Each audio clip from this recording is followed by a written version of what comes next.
কেউ মুর্শিদাবাদে নাকি অনেক বড় বড় কথা বলেছে। মমতা ব্যানার্জি যদি সাহস থাকে, আমি আর মমতা ব্যানার্জিকে বসার ব্যবস্থা আপনারা করুন। মায়েদেরকে আওয়াজ তুলতে হবে, ১,০০০-১২০০ টাকার গল্প পড়ে হবে।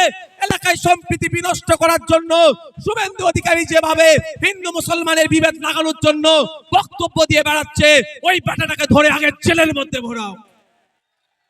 তাই তো নাকি? মা আপনাকে ১,০০০-১২০০ দিচ্ছে, আপনার ছেলেটা যখন স্কুলে যাচ্ছে, মিড ডে মিল খেয়ে বাড়ি চলে আসছে। আমি যদি মিথ্যে কথা বলি, আজকে বাড়িতে যাবেন, যে বাচ্চাগুলো বাড়িতে আছে ক্লাস 4 এর বাচ্চাকে ডাকবেন, অঙ্কের বইটা খুলে দেবেন, অনুশীলন 1 এর 1 নম্বর অনুশীলনের অঙ্কটা করতে দেবেন। আমি এখানে বলে যাচ্ছি, আমি যদি ভুল বলি, দ্বিতীয়বার আমি বসিরহাটের জমিনে এসে মানুষের কাছ থেকে ভোট চাইবো না, মানুষের স্টেজের সামনে দাঁড়িয়ে কথা বলবো না। ১০০টা বাচ্চাকে ট্রাই করে দেখুন, ৯০টা বাচ্চা এই অনুশীলন 1 এর অঙ্কটাও করতে পারবে না। সেই বাচ্চাগুলো কারা? মা আপনার বাচ্চা, আমার ভাই, আমার ভাইপো। মা আপনার হাতে ১০০০ টাকা দিচ্ছে, আপনার ছেলের ভবিষ্যৎ ধ্বংস করে দিচ্ছে। তা বলে বলছি না যে আপনি ১০০০ টাকা নেবেন না। আমি মনে করি ১০০০ টাকায় একটা সংসার চলবে না, মায়েদেরকে ৫,০০০ টাকার ব্যবস্থা করতে হবে। কিন্তু সাথে সাথে শিক্ষার পরিকাঠামো ফিরিয়ে নিয়ে আসতে হবে। মায়েরাও সমাজের জন্য দিতে প্রস্তুত, রাজ্যের জন্য তারাও কন্ট্রিবিউশন করবে, তারও জায়গা রাখতে হবে। তাই আপনাদের বলবো, আপনার বাড়ির মহিলা সদস্যরা ১০০০ টাকা পাচ্ছে, বিতর্কে আমি যাব না, আমি ছাড়ার পক্ষও নয়, কিন্তু এতটুকুই বলবো, সাথে সাথে আওয়াজ তুলতে হবে। আপনি কষ্ট করে চাষবাসের কাজ করেন, ভ্যান চালান, ডে লেবার, দিন আনে দিন খান, রং মিস্ত্রি, বিভিন্ন কর্মকাণ্ডের সাথে যুক্ত, মাথার ঘাম পায়ে ফেলে আপনার ছেলেটাকে উচ্চ শিক্ষায় শিক্ষিত করলেন। আপনার ছেলের মেধা আছে, রিটেন পরীক্ষায় পাস করলো, ভাইভাতেও যে কোশ্চেন করেছে সঠিক উত্তর দেওয়ার পরে আপনার ছেলের আপনার চাকরিতে নাম আসলো না। বড় লোকের ধামাল ছেলে, যে পড়াশোনায় অজ্ঞ, যুক্ত অক্ষর বানান করতে পারে না, সে ১৫ লাখ টাকা দিচ্ছে, তার ছেলের চাকরি হয়ে যাচ্ছে। আর মা বাপ আপনার বাড়ির মহিলাটাকে ১০০০ টাকা দিয়ে ভুলিয়ে রেখে দিয়েছে। তাই আওয়াজ তুলতে হবে, লক্ষ্মীর ভান্ডার পরে হবে, এই দুর্নীতি মুক্ত চাকরির ব্যবস্থা করতে হবে। ইন্টারভিউর মর্ম যখন হবে, তখন লাইভ টেলিকাস্ট হোক, কার ছেলে কোটার প্রশ্নর কি উত্তর দিয়েছে লাইভ সবাই দেখতে পাবে। আপনার ছেলে যদি মেধা থাকে, ওই লড়ে আসবে, আর যার ছেলের মেধা নেই, টাকা দিয়ে সব চাকরি পাবে না। এই ব্যবস্থার দাবি আপনাদের তুলতে হবে। অন্যথায় ১০০০ টাকা দিয়ে ভুলিয়ে দিল, আর আপনার ছেলের চাকরিটা ওরা আবার ১৫ লক্ষ টাকায় বিক্রি করে দিল। কোনটা চাই আপনার? আপনার ছেলের চাকরি দরকার, না ১৫ লক্ষ টাকার আপনার ছেলের চাকরিটা বিক্রি করে দেবে? বলুন। এখানে যারা আছেন, ছেলের চাকরির জন্য ১৫ লক্ষ টাকা দিবার মতো সামর্থ্য আছে? ও মায়েরা আছে নাকি গো? তাহলে আপনার ছেলে তাহলে মেধার ভিত্তিতে চাকরি হবে, মেধার ভিত্তিতে 100% রোস্টার মেনটেন করে চাকরি হবে। দুর্ভাগ্য আমরা এখানে, আপনারা অবাক হবেন, ফেক এসটিএসসি সার্টিফিকেটে রমরমা, যে আসল দলিত আসল আদিবাসী তারা চাকরি পাচ্ছে না, তাদের কোটাতে যারা দলিত আদিবাসী নয় তারা চাকরি করে নিচ্ছে। তাই ইন্ডিয়ান সেকুলার ফ্রন্ট বলছে মমতা ব্যানার্জিকে যে আপনার সরকার চলছে না, এটা সার্কাস চলছে। সারা পশ্চিম বাংলাতে ১ কোটি আদিবাসী নয়, এইদিকে ১.৫ কোটি আদিবাসী এসটি সার্টিফিকেট ইস্যু হয়ে গেছে, অর্থাৎ ৫০ লক্ষের অধিক নন আদিবাসীরা আদিবাসীদের কোটায় চাকরি নেওয়ার চেষ্টা করছে। এই করে আদিবাসীদের উন্নয়ন হয় না। কিন্তু আদিবাসী মায়েদেরকে মাস গেলে ১২০০ টাকা তাদের হাতে ধরিয়ে দিচ্ছে, তাদের ছেলের কোটায় যে চাকরি, এই রাজ্য সরকার, এই মমতা ব্যানার্জি, এই চোর, জমি চোর, ওয়াকফ সম্পত্তি চোর ফিরহাদ হাকিমরা লুট করে নিয়ে নিচ্ছে। আমাদের লড়াইটা কোন জায়গায় বুঝতে পেরেছেন?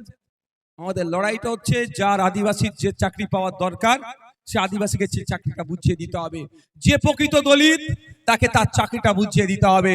আর সর্ব একটা, এই সময়ের মধ্যে মমতা ব্যানার্জি প্রতিনিয়ত আপনাদেরকে একটা করে উপহার দিয়ে যাচ্ছে। আপনারা মানে যারা এখানে সংখ্যাগরিষ্ঠ মুসলমান, এই মধ্যে যারা বেশি সংখ্যা আছে তারা তো মুসলমান, নন মুসলিম ভাইরা এখানে আছে, মুসলমানদেরকে উপহার দিয়েছে কি? OBC certificate. ওবিসি সার্টিফিকেট রেখে দেওয়া, বাড়িতে আর ছিঁড়ে ফেলে দেওয়া দুটোই সমান। আপনার বাড়িতে যারা উচ্চ শিক্ষায় প্রস্তুতি নিচ্ছে, চাকরির এক্সামের সাথে যারা প্রস্তুতি নিচ্ছে তাদেরকে জিজ্ঞাসা করবেন। মমতা ব্যানার্জি নতুন লিস্ট যেটা তৈরি করেছে মুসলমানদের আশীর্বাদ নয়, তা অভিশাপের মতো। তাই মমতা ব্যানার্জিকে আমরা জানাতে চাই, এই কেন্দুয়ার মাঠ থেকে বলতে চাই, আপনি কোন সার্ভের ভিত্তিতে লিস্ট তৈরি করেছেন সেটা পাবলিক করতে হবে। আমরা কে হিন্দু চাকরি পাক, কে মুসলমান চাকরি পাক, সেই বিতর্কে আমরা নাই। আমাদের বক্তব্য হচ্ছে ব্যাকওয়ার্ড ক্লাসেস অ্যাক্ট অনুযায়ী প্রপার ওয়েতে সার্ভে করে, সায়েন্টিফিক ওয়েতে সার্ভে করে, যাকে যে জনগোষ্ঠীগুলোকে ব্যাকওয়ার্ড হিসাবে ইনক্লুড করার দরকার তাদেরকে ইনক্লুড করা হোক, কিন্তু তার আগে সার্ভে করতে হবে। মুর্শিদাবাদের ওবিসি জনগোষ্ঠী, মালদার শেরশাবাদিয়া জনগোষ্ঠী, দিনাজপুরের শেরশাবাদিয়া জনগোষ্ঠী ওবিসি এ থেকে ওবিসি বি তে পাঠানো হয়েছে। আমার প্রশ্ন এখানে, মুর্শিদাবাদে গিয়ে সার্ভে হয়েছে না মমতা ব্যানার্জির কালীঘাটে সার্ভে হয়েছে, এটাও প্রকাশ্য আনতে হবে। আমি মমতা ব্যানার্জিকে বলতে চাই, আপনি মুসলমানদেরকে নিয়ে, আপনি দলিতদেরকে নিয়ে যে দ্বিচারিতা করছেন, আপনি আদিবাসীদের সাথে আবেগকে নিয়ে দ্বিচারিতা করছেন, এই দ্বিচারিতার জবাব কিন্তু আগামী দিনে এই বসিরহাট থেকে, এই বারাসাত থেকে, এই ঝাড়গ্রাম থেকে, এই ঠাকুরনগর থেকে, রাজ্যের বিভিন্ন প্রান্ত থেকে যারা আমরা পিছড়ে বর্গের মানুষ ঐক্যবদ্ধ হয়ে আপনার কাছ থেকে কিন্তু জবাব চাইতে চাবো। আপনি তখন পালিয়ে বাঁচতে পারবেন না গণতান্ত্রিক প্রক্রিয়ায়। আপনাকে আমরা পালিয়ে বাঁচতে পারবেন না শব্দটা আমি প্রত্যাহার করলাম। পালিয়ে চলে গেলে কিন্তু হবে না, আপনার কাছ থেকে আমরা উত্তর নিয়ে আমরা ছাড়বো। আপনারা অবাক হবেন, আপনাদের বাড়ির যে ছেলে মেয়েরা উচ্চ শিক্ষায় শিক্ষিত হয়েছে, কষ্ট করেছেন, আপনারা মেহনতের টাকা দিয়ে পড়িয়েছেন, এবার চাকরির জন্য একটু প্রিপারেশন নিচ্ছে, একটু খোঁজ নিয়ে দেখবেন। আমি যদি ভুল বলি একটু খোঁজ নিয়ে দেখবেন। যা দুটো চারটে শিক্ষক দেখতে পাচ্ছিলেন, মমতা ব্যানার্জি আপনাদেরকে যা অভিশাপ দিয়েছে সেটাও আর পাবেন না, এমন ওবিসিটা করেছে। আর কিন্তু বাইরে মুসলিম তোষণের গল্প শোনাচ্ছে। মুসলিম তোষণের জন্য আমি মমতা ব্যানার্জি মুসলমানদেরকে শোষণ করছে, আদিবাসীকে ভালোবাসার নাম করে আদিবাসীর অধিকারকে কেড়ে নিচ্ছে। আপনারা অবাক হবেন। আবার আমাদের নদিয়া জেলার একটি ঈদগাহকে দখল করে নিতে চাইছে তৃণমূলীরা, সেখানে সরকারি প্রকল্প করবে। কেন্দ্রের বিজেপি সরকার আইনের মাধ্যমে দখল করতে চাইছে মসজিদ। এখন মসজিদ, আগামী দিনে মন্দিরকে ওরা ছাড়বে না, মন্দিরের জায়গাকে এরা ছাড়বে না। এরা জমি হাঙর, ভালো জমি এরা পেলেই নেবার চেষ্টা করছে। এখন ভালো জমির মধ্যে ওয়াকফ গুলো আছে, ওয়াকফ নেবে, কালকে অন্যগুলো নেবে। তাই আজকে থেকে আমাদের লড়াই শুরু করতে হবে।